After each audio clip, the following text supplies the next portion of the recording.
TNI ku sayang, TNI ku malang. Oleh Anton Permana dari Tanhana Dharma Manggrava Institute. Saat ini, rakyat mulai tersadar akan kacaunya kondisi negara. Dan mulailah rakyat teriak dan panggil TNI. Kemana TNI? Tahukah kita semua bahwa 1. TNI kita hari ini adalah tentara yang paling sipil di dunia.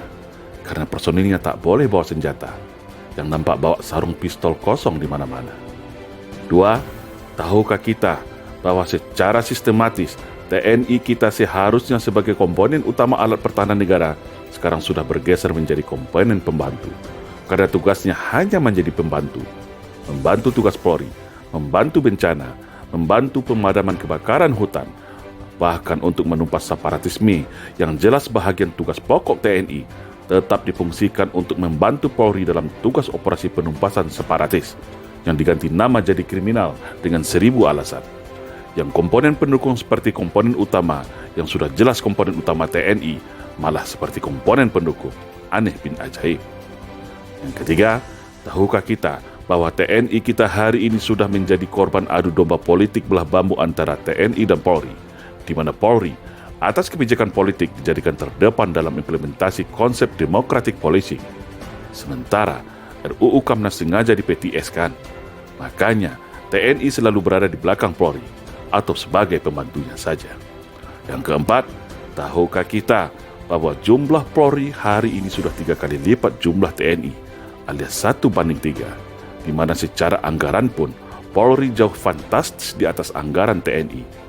Tapi yang digemborkan kepada publik anggaran Kementerian Pertahanan yang paling besar. Padahal setelah dibagi berdasarkan matra, jauh di bawah anggaran Polri. Yang kelima, tahukah kita saat ini secara kedudukan hukum Polri begitu spesial langsung di bawah Presiden, sedangkan TNI berada di bawah Menteri Pertahanan. Artinya, secara strata hukum dan jabatan, Polri setara dengan Menteri, sedangkan TNI di bawah Menteri.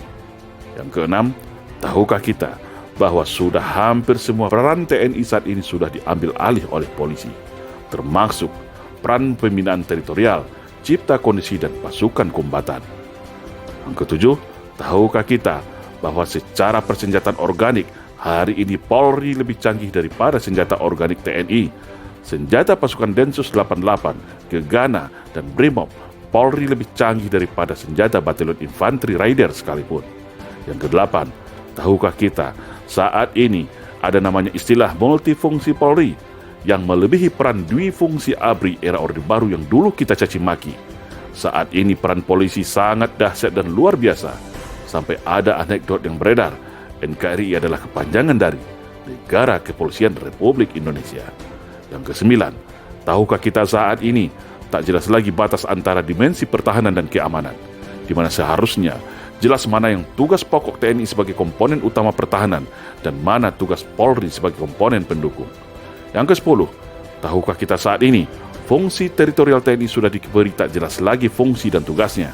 Padahal 49.000 babinsa seluruh Indonesia adalah mata dan telinga TNI dalam upaya cegah dini, tangkal dini terhadap ATHG, yaitu ancaman, tantangan, hambatan dan gangguan terhadap negara. Hal itu adalah termasuk dalam 5 kemampuan teritorial, tapi ternyata Babin Kamtibmas yang lebih berkuasa soal deteksi dan cegah dini. Maka terjadilah seperti hari ini, rakyat mudah diadu domba, tidak ada penengah. Walaupun TNI tahu siapa aktor dan dalangnya dalam setiap konflik sosial, tetapi tak bisa berbuat apa-apa karena terkunci oleh aturan dan tidak logis. Itulah yang disebut dengan serangan asymmetric war untuk melemahkan negara dari dalam. Yang ke-11, tahukah kita bahwa Panglima TNI hari ini ditunjuk oleh Presiden, sedangkan Presiden adalah bahagian dari kekuasaan politik. Bayangkan, apabila kewenangan politik ini disalahgunakan untuk mengkooptasi TNI agar manut dan tunduk kepada kehendak kekuasaan, bukan kepada rakyat dan negara lagi. Jangan heran kalau Pak Dirman tidak mau diatur 100% oleh Bung Karno soal perang gerilya. Jangan heran Pak Yani tidak mau diatur dalam soal pemberian senjata dari Cina untuk kaum komunis. Dan ke-12, tahukah kita bagaimana TNI kita secara kekuasaan politik tidak berdaya dan tunduk di bawah kekuasaan politik? TNI tunduk pada kekuasaan supremasi sipil, Tapi anehnya dan kontradiktif, Polri yang katanya sipil bersenjata mempunyai pasukan kombatan, peralatan tempur mutakhir, sehingga di dunia boleh dikatakan Polri adalah polisi yang paling militeristik di dunia saat ini. Sampai memerangi terorisme dan separatisme yang seharusnya tugas TNI juga diambil oleh Polri. TNI tidak punya kewenangan apapun, khususnya Angkatan Darat. Yang ke-13, tahukah kita kalau TNI hari ini secara institusi terikat oleh undang-undang dan secara individu terikat oleh Sumpah Sabta Marga. Namun, di satu sisi ada kelompok politik dari sipil melalui kekuasaan politik dapat mengintervensi permasalahan internal TNI, baik itu berupa penempatan posisi jabatan dan belanja anggaran persenjataan TNI. 14.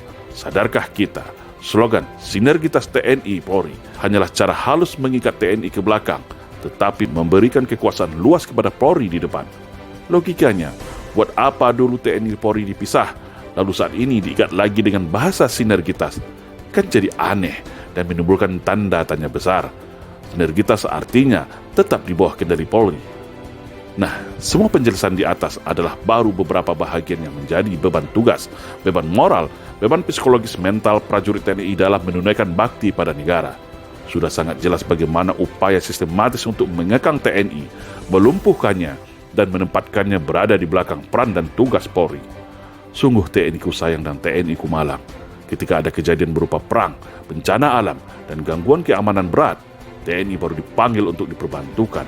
Tetapi ketika itu berupa fasilitas politik, kewenangan dan sarana prasarana, TNI selalu diminta untuk bersabar, untuk banyak mengalah, dengan slogan Bumi Pertiwi. Hari ini barulah kita sadar bahwa pelemahan TNI ini adalah bahagian sistematis dan pembalasan dendam dari para kelompok neo-PKI, agar mereka leluasa merebut Indonesia dan merubahnya menjadi negara komunis. Sungguh miris ketika tentara dibuat tak berdaya dan kalau bisa masuk barak saja dan jaga perbatasan. Namun ketika negara sudah sekarat, baru semua teriak dan panggil nama TNI. Ketika semua peran TNI diambil, lalu terjadi konflik polemik yang tidak terkendali lagi, baru panggil TNI. Kemana TNI? Yang enak buat Polri, yang susah dan berat baru TNI, yang disalahkan TNI, yang dipuja-puja Polri. Inilah yang dirasakan oleh para keluarga besar TNI hari ini. Dan itulah yang kita maksud sudah terjadi infiltrasi politik belah bambu untuk memecah TNI dan Polri. Satu diangkat, satu diinjak. Dan strategi ini baru sekarang kita sadar adalah bahagian infiltrasi politik para anak PKI yang berhasil menyusup secara halus mempengaruhi putusan politik pasca reformasi. Lalu siapa lagi yang akan jaga bangsa ini dari upaya infiltrasi ke masyarakat untuk adu domba, hasut-menghasut, dan berupa perang narkoba atau lainnya yang tujuannya untuk melemahkan Indonesia dari dalam? Sungguh TNI ku sayang, TNI ku malang. Semoga bangsa ini tersadar dan mengembalikan jati diri TNI sebagai tulang punggung negara. Saya yakin, kalau fungsi teritorial TNI berjalan dan TNI kembali ada tempat di Senayan, maka insya Allah agenda komunisme di Indonesia akan kembali bisa dipatahkan. Karena TNI punya peta dan tools strategi untuk itu.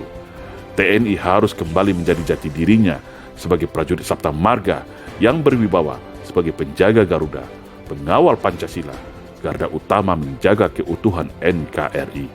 Karena saya yakin, secara personal dan mayoritas, insya Allah, TNI masih akan setia kepada Pancasila, masih akan setia kepada rakyat Indonesia, sesuai sumpah janjinya setia kepada NKRI. Insya Allah, salam Indonesia Jaya.